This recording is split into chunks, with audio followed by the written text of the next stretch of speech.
If you're a driven, active person who wants to reach and pursue a higher quality life with some ambition, then guess what? This podcast is for you. This is the Driven Athlete Podcast. What's up, y'all? This is me and Dr. Kyle. Welcome back to the Driven Athlete Podcast. This is a little different. I'm going to talk about myself. All right. So this is a journey of my own that just to relate to the listeners out there, and then maybe instill some inspiration or some like just relatable stories. All right. And also you get to know me a little better. Like it's funny. It's like you see posts on social media and stuff. It's like, how can this person make it more about them? It's like, how can I make it more about me? Well, I promise I'm not like that. But I think it's hopefully interesting and share more insights about me personally. And then also like we can relate better. So it's about my journey as an athlete. All right. So, I grew up playing everything. All right. And this whole journey led me to where I am today. And I think living vicariously through the patients we work with now it makes it more enjoyable. It's fun. This is why we do some of the stuff we do. And this is some of the journey. So I grew up playing a bunch of sports growing up. I played everything. All right. The only thing I really didn't play was hockey and tennis. Other than that, I played pretty much everything. All right. I played baseball a lot. I played football starting at 10 years old. I played basketball since I was 7. I played soccer a couple of years, a little bit. Then I played volleyball in middle school and high school. So in middle school, I played volleyball, football, baseball, basketball. And then high school, I actually lettered in 4 varsity sports. All right, I lettered in baseball, football, basketball. And then my senior year, I decided not to play baseball because we were a baseball family, which is kind of crazy. It was a big jump. And I decided to play volleyball instead because some of my friends were playing volleyball. It'd be more fun. And the coach at the time was like, Volstead, if you give me some time and to work on some stuff, I'll get you a D1 scholarship in volleyball. This was at tryouts. And I was like, all right, let's go. I'm in. And I did. I did. It's crazy. So, I then went to college, and I actually was not going to go to college unless I got some kind of sports scholarship to play. I wasn't just going to go to college. I was going to go to fire school instead, be a firefighter. That was my plan. I was going to be a firefighter. But I got an offer from Quincy University to play football and volleyball. So I got a football scholarship and a volleyball scholarship, and I also got an academic scholarship. All right. So it was really helpful. And I was like, all right, I'm going to college. And when I went to college, I still had the mindset that I was going to go to firefighting school and be a firefighter afterwards. I ended up majoring in biology. So people are like, why are you majoring in biology when you're going to be a firefighter? Why not just take more of a chill route? And I was like, well, I think it's interesting. Right. I liked anatomy and physiology and some biology stuff, but mostly like kinesiology and biomechanics and stuff. And I was still going to go to be a firefighter. But I remember talking to my dad one day as a senior in college, and he was like, how is this going? How was your classes? How was this class? And I was like, I got an A in this, I got an A in that thing, whatever. And he's like, you're doing pretty good. You ever consider like physical therapy school? And I was like, nope, but I'll look into it. So that was my last semester as a senior. I was a biology major and I was about to graduate. And that's when I actually started to pursue getting into like physical therapy school, or like, what do I do next? Right. So I had to take a couple more prereqs and ended up getting into physical therapy school. Then I met my wife in school. We moved out to Houston, did fellowship training, and then started this practice. Now we have 3 beautiful kids. Practice is doing well from sports physio. I'm like, man, like, could you imagine a different life trajectory? I'm so glad that I did that. And also that I met my wife like we did, and we moved out together. A whole another story on that too, of like a leap of faith. But anyway, so back to athletics, I played football. Football was like D2, and then volleyball was Division 1. All right, so men's was Division 1 volleyball, and we were in the same conferences as like Ball State, Ohio State, Lewis. Lewis has won the national championship in men's volleyball. Ohio State's won the national championship a couple times.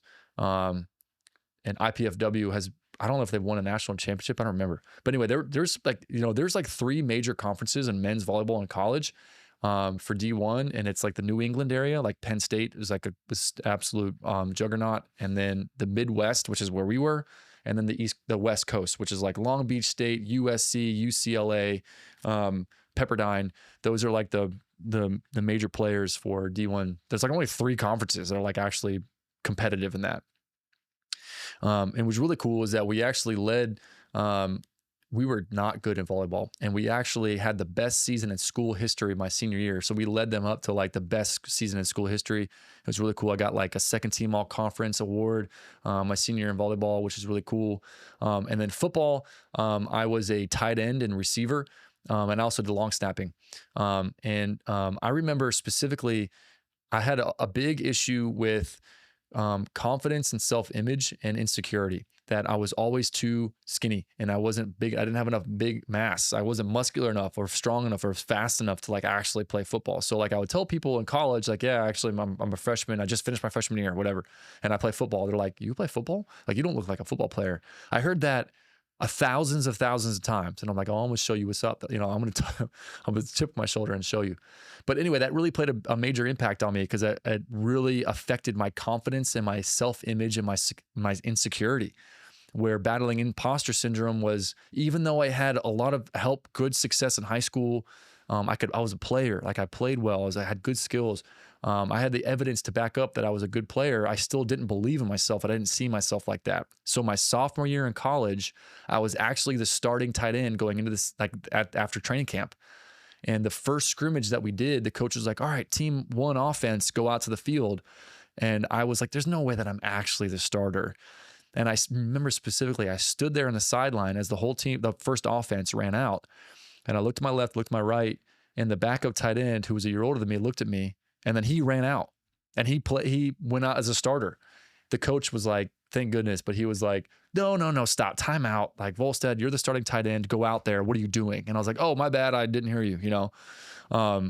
That's how bad my insecurity and my imposter syndrome and lack of confidence was. I was named the starting tight end. I was doing well enough. Like, you don't just get that position without doing good. I was doing well enough in practice. And clearly I had the attributes to be named a starter, but I still didn't even think I was actually the starter. I almost let that slip and let my teammate just run out and take my place. I just didn't believe it. It was crazy. It's crazy to think. Anyway, it's a bummer is that actually stuck with me, that lack of confidence and self-image and security through my whole career. Like, I just didn't, I didn't have the security and confidence. I didn't really believe that I was actually good enough to play. And eventually I was going to be exposed as a fraud, even though I did well enough. Like that year, my sophomore year, I got honorable mention all conference as a tight end. And then my junior year, I was the main target. And I think I led the team in receiving yards. And then, anyway, I underperformed for sure. Junior year and senior year, I underperformed. I didn't do as well as I could have. And in my opinion, I think the mental component was the major factor, because I was getting bigger and stronger and faster, and I had all the attributes and athletic ability. Man, I was just really lacking confidence. Volleyball was the opposite, where I was lacking confidence at the beginning, but I got more confident as I went along. And I think hearing things from my teammates really helped too. Like, they would be like, give Volstead the ball. You know, like, we got to let this guy's. I was the main attacker. I was a middle hitter. They were like, just give him the ball more. You know, we need him to have the ball. And I was like, you want me to have the ball more? Okay, cool. You know, like, makes me feel more confident. And then the everything kind of, fill the gaps, and the evidence was, it was there for me to feel more confident. You know, so that was really cool. That volleyball went kind of the opposite direction with confidence and performance. And I think at some point, my senior year in college, as a volleyball player, I was leading the nation in hitting percentage, in D1, which is pretty cool. And then I think I ended up finishing top 5 maybe in hitting percentage my senior year. And then, also keep in mind, we're battling, teams like Ohio State and Long Beach and like Pepperdine and UCLA and stuff. So there was a heavy competition involved, in Penn State.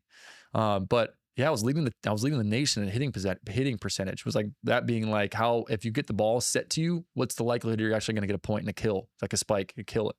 It's called a kill in volleyball. So I was also high up there with like the team leading. I was leading team, but I was up there with like solo blocks, and then also in aces. And I think I finished like in school history like top 10 something with at the service aces, and then also up there somewhere like with kills. But so that was cool, and then after that, I then went to grad school, And that's where I met my wife. Was when I went to University of Miami and played a lot of intramural sports at UM. And I was not ready to like stop playing. And that was a fun part for me. Like I was really dialed into like looking forward to intramural sports and ended up winning like 9 championships in intramurals at UM, but ended up playing all these undergrad kids. And we had a good team. Like we had some athletes in our school that are classmates. So we all got teams together for different sports and stuff like flag football, co-ed flag football, men's basketball, co-ed basketball, 3-on-3 basketball, sand volleyball, indoor volleyball. Yeah, those were my main sports. I didn't play soccer. Soccer was my thing, but my wife played soccer. So of course, always, supporting her. And at the time we were just dating. But yeah, she played a lot of soccer too. And we played volleyball together. So intramural sports were a lot of fun for me, and that was cool. And then since then, I have not really played an organized sport. Since then, I haven't played an organized sport. Yeah, since my last year of grad school, and then I played like a men's basketball league right before I left for Houston after I passed the board exam to start working. And since then, I haven't played an organized sport, which is crazy to think. And that was in 2015. So that was 11 years ago. I haven't played an actual organized sport for 11 years. And that is weird to say, it's weird.